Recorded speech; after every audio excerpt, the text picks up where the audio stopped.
This is a National Diaper Bank Network Minute. Menstrual products are a necessity during the postpartum period when bleeding is normal. Counseling about managing bleeding, which if too heavy is a danger sign, is essential to protecting maternal health. But new parents do not always get the supplies they need while in the hospital, a research team at the University of North Carolina found. They reviewed in-room videos in the maternity ward and found patients asking repeatedly for pads, having translation problems with their requests, and, in one case, sending a new dad out to the store to buy them. Dr. Shilpa Darivamula is the lead author of the study. Why do you think that pads are something that is falling through the cracks? I think there are several reasons for it.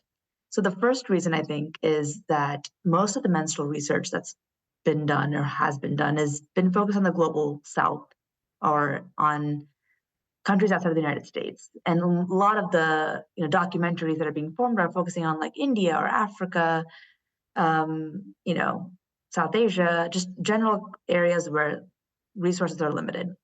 So there's this perception that it's an outside problem. I think there was a study done by Siebert Kuhlman, published in the Green Journal, maybe around 2019, that talked about that problem being ever present for the people without homes in the United States. Mhm. So the idea that we have the same issue and it's as rampant as it is anywhere else.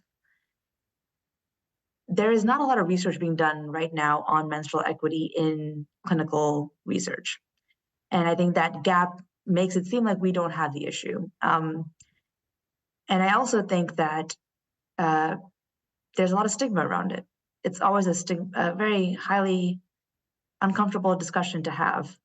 And so people don't discuss it. People still have a lot of cultural and religious, rules that play a strong force in their lives. And I think that contributes to this silence around this topic. So I think we are doing our best, all of us, I think, to break that silence. What other questions did this research bring up for you? What do you want to look at next? I want to look at supply access across multiple time points. I think the fact that it's there in the postpartum period makes me wonder, well, is it there when we're managing abnormal uterine bleeding? Or Mm. is it there when people have vulvar and vaginal and uterine cancer? Is it cervical cancer? Where else is it? And then I also want to understand, how does that postpartum transition happen when they get home, right? This study focuses on the inpatient unit. We've Mhm. identified these issues.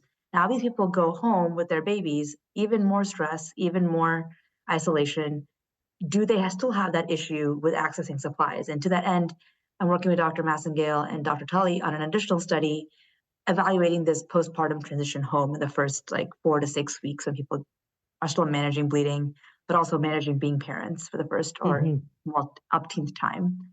And I think that is something that I would like to see happen. And hopefully some of this work can translate into policy changes. Because if you, I don't know if you know this, but some of this major postpartum bills and policies that have been introduced to Congress, like the Momnibus Act, for example, actually has no mention of menstrual supplies at all.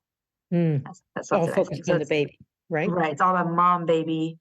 But what about this silent part of becoming a parent, the It is healing of your interesting. uterus? I do remember eons ago being pregnant and much focus being on me until the baby came. Yes. And then I sort of just receded into the background. What's fascinating that you say that you experienced that. I experienced the same thing as a Mhm. new mom. I have a 1 year old almost. And this year has been full of ups and downs. And I think I acutely was aware of how many pads I had in my room when I delivered, acutely aware of the bleeding experience, acutely aware of how quickly people seem to forget that the baby and the birthing parent are a duo for Yeah. the year, that they are connected deeply. And it's a healing and growing process at the same time. And I think people forget the birthing parent exists quite often. Dr. Darivamula's paper can be found in the current issue of Women's Health. Her co-authors are Drs. Kelly E.C. Massingale, Catalina Montiel, Allison Stubbe, and Kristen Tully.